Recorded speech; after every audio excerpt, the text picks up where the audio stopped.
In golf, you don't usually vanish in one bad moment, you fade slowly. In public, one season, you're the next big thing. The next, you're fighting just to make a cut, and people start asking if you were ever real. Today we're counting down 8 modern, still active players whose careers took a sharp turn. Not retired legends, not ancient history. These are stories that are still unfolding, which is exactly why they're so interesting. Let's get into it. Number 8. Cameron Champ. Cameron Champ is the kind of player golf fans want to see winning. Because when he's on, he doesn't just hit it far, he hits it stupid far. In the 2018-19 season, he finished number 1 on the PGA Tour in driving distance, and early in 2019, he was leading the season with a 319.9-yard average on measured drives. The results back the hype.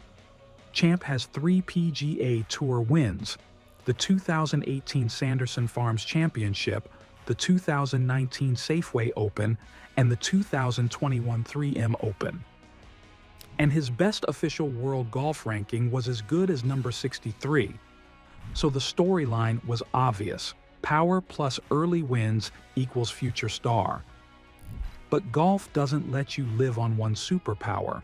If the rest of the game isn't stable, your distance stops being an advantage and starts being the only thing people talk about. And Cameron Champ's fall wasn't one televised disaster. It was a slow fade, a good snapshot of how rough it got. To end 2022, he missed the cut in 11 of his last 14 starts. Then the struggle continued. One PGA Tour stats report noted he'd missed 17 cuts in 27 events in 2023. In 2024, the missed cuts piled up again. One recap noted it was his 10th missed cut of the year as of early May. The result is exactly what a modern golf downfall looks like. The world ranking slides, the starts get harder to come by, and a guy who once looked inevitable starts feeling like a question mark. Next up on the list is a different kind of brutal. Not the swing fading, but the person stepping away because the pressure gets too loud. Number 7. Aaron Wise. Aaron Wise is proof that even when you check every box, golf can still hit you from an angle you didn't see coming. Because his rise was textbook. He won on the PGA Tour at 21 at the 2018 AT, and T. Byron Nelson then got voted PGA Tour Rookie of the Year for that 2017-18 rookie season. And it wasn't just one hot week either. He logged 4 top 10s in 29 starts, including a runner-up at the Wells Fargo Championship. At that point, he looked like a safe long-term. His world ranking climbed into the elite range too, peaking at number 33. Then the story took a hard turn. In 2023, Wise withdrew from the Masters and said he needed time away to focus on his mental health. And that's what makes this one different. This wasn't a player losing his swing overnight. This was a player admitting the mental side of the sport was getting heavier than the physical side. Here's why that matters in golf. If you step away, you don't just lose reps, you lose rhythm, you lose status. That's why Aaron Wise belongs on this list. His downfall isn't tabloid drama. It's the modern reality of pro golf, how quickly a career can stall when the mind isn't in a place to compete, even if the talent is. And if Wise is a story about stepping away to breathe, the next guy is the story of taking a shortcut and watching it turn into a trapdoor. Number 6. James Piot. James Piot won the 2021 U.S. Amateur at Oakmont, and he did it in the most headline-friendly way possible: a comeback. He was 22, he trailed on the back 9, then flipped the match and beat Austin Greaser 2-1. And that win isn't just a trophy, it's basically a launch pad. Status, invites, and instant credibility, the kind of thing that's supposed to turn you into a PGA Tour regular. Then Piot made the bold move. He jumped to live golf early. Multiple reports have said it was a 2-year deal with about $6 million guaranteed. And from a career standpoint, that's a huge bet. Here's where it gets brutal. On LIV, Piot never really got traction. Across 2 seasons, he recorded 1 top 10. Then in 2023, he finished in the relegation zone in LIV's individual standings. Several major outlets put him 47th on the points list, which would trigger relegation under LIV's rules for non-exempt players, and relegation in golf hits different. It means you didn't just play badly, you lost your place. Now you're scrambling for starts on other tours, trying to rebuild momentum from the outside. That's why Piot belongs on this list. It's not just a young player struggling, it's a young player who took a shortcut and ended up fighting just to get back into the room. Now, we move on to player number 5 on this list, Eugenio Chacarra. Before Eugenio Chacarra even turned pro, he climbed to number 2 in the World Amateur Golf Ranking. Then he jumped to LIV in 2022, and at first, it looked like the bold move worked immediately. In October 2022, he won LIV Golf Bangkok by 3 shots, and it was his first pro win in just his 5th start. The payday was wild too. Reports said the winner's check was $4 million. So the story should have been simple. New tour, new star, liftoff. But here's where it gets messy. When you start your career in a league with different access rules, your future can turn into paperwork. Chacarra served a 1-year PGA Tour suspension because of LIV, so instead of building momentum, he's been stitching together a schedule with DP World Tour starts and the occasional invite. Even his next chapter shows how complicated the pathway got. His LIV team, Fireballs GC, didn't retain him for the 2025 season, and now he's rebuilding elsewhere. He won the 2025 Hero Indian Open on the DP World Tour, and as of late February 2026, the PGA Tour announced he'll return to a standalone PGA Tour event via a sponsor exemption. That's why Chacarra is on this list. Not because he's a bad player, he clearly isn't, but because his career went from a golf prodigy on a straight line to constant detours, eligibility questions, and a rebuild. Now we move to a downfall that happened under a giant spotlight. Number 4. Rickie Fowler. Rickie Fowler wasn't just another name on the leaderboard. For a while, he was golf's main character, and he earned it. Rickie has 6 PGA Tour wins, including the Players' Championship, and at his peak, he reached number 4 in the world. So this wasn't just hype. This was an elite player.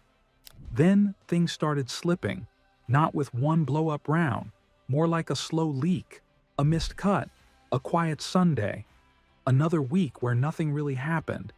And because he was Rickie, every ordinary finish felt louder. The drop was real. By September 2022, he'd fallen to a career low of number 185 in the world ranking.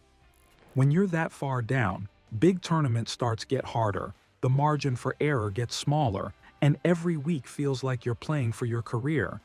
That's why his comeback hit. In 2023, he finally ended a 4+ year winless stretch at the Rocket Mortgage Classic. So yeah, Rickie belongs on this list, because his downfall wasn't just bad golf. It was watching a superstar slide so far that the sport started moving on without him, and then watching him force his way back into the picture.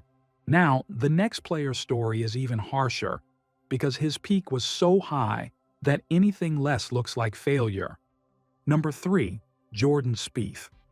Jordan Spieth didn't just rise, he detonated. Before he turned 24, he'd already won 3 majors: the 2015 Masters, the 2015 US Open, and the 2017 Open Championship. And 2015 was pure chaos. He won 5 times, then finished it off with the Tour Championship and the FedEx Cup. He even set a PGA Tour single-season earnings record of $12,030,465, not counting the FedEx Cup bonus. At his peak, he reached world number 1. So the bar got unfair. If he wasn't dominating, it felt like something was wrong. Then came the long stretch where the Spieth version people remembered showed up only in flashes. He finally broke through again at the 2022 RBC Heritage, his 13th PGA Tour win. But the week-to-week stability never fully stuck. And in August 2024, he finally hit pause and had left wrist surgery. He said the wrist had been bothering him for about 16 months. That's why this slump was so hard to watch. Not because he suddenly couldn't play, but because the guy who used to look fearless under pressure seemed to be searching for his rhythm on every swing. And speaking of pressure, next is a player whose downfall isn't just golf performance. It's mental health, confidence, and a very public collision with the golf world. Number 2, Matthew Wolff. Matthew Wolff showed up like a lightning strike. In 2019, he won the 3M Open in just his 3rd start since turning pro. Then in 2020, he led the US Open after 54 holes and finished runner-up at Winged Foot. At his peak, he reached number 12 in the world, so the rise was real, and that's what makes the drop feel so harsh. Wolff stepped away and spoke openly about mental health struggles and that he found it tough to handle the weight of the job. Then the narrative got even louder. In 2023, Brooks Koepka went public and said Wolff wasn't working hard enough and accused him of quitting during rounds.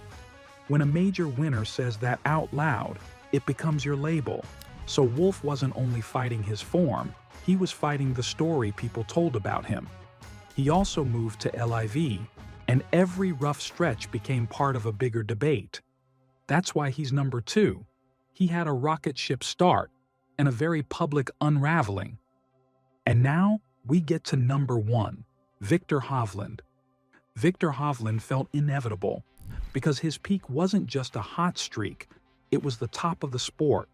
In 2023, he won the BMW Championship, then went to Eastlake and won the Tour Championship and the FedEx Cup by 5 shots. He closed with a 63, pocketed the $18 million FedEx Cup bonus, and climbed to number 3 in the world. So it felt like the next era was his. Then he changed direction with his swing, and later admitted, "I made a poor decision." That's why he's number 1. There was no injury, no scandal, just a great player trying to get even better, and in the process, knocking his own game out of rhythm. And you could see it on the scoreboards. PGA Tour noted that in early 2025, he showed up at the Valspar on 3 straight missed cuts, including an opening round 80 at the Players.